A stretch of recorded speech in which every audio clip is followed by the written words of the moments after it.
السلام علیکم ورحمۃ اللہ وبرکاتہ۔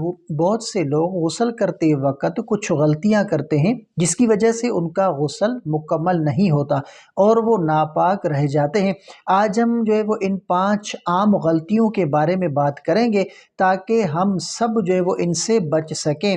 تو سب سے پہلے کہ غسل میں ہونے والی 5 عام غلطیاں: کلی اور ناک میں پانی نہ ڈالنا۔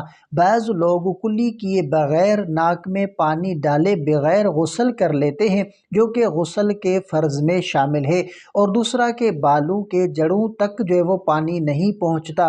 اگر پانی جڑوں تک نہ پہنچے تو غسل مکمل نہیں ہوگا۔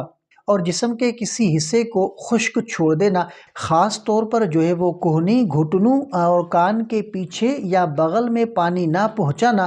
اور چوتھا کہ نیت نہ کرنا، غسل سے پہلے نیت کرنا ضروری ہے، بغیر نیت کے غسل ممکن نہیں ہوتا۔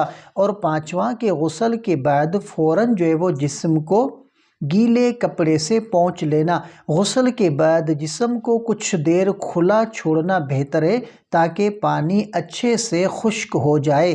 تو یہ وہ عام غلطیاں ہیں جو اکثر لوگ غسل میں کر بیٹھتے ہیں۔ اگر آپ کو یہ ویڈیو پسند آئے تو چینل کو سبسکرائب کریں تاکہ مزید وہ مستند اسلامی ویڈیوز آپ تک پہنچتی رہے۔ السلام علیکم ورحمۃ اللہ وبرکاتہ۔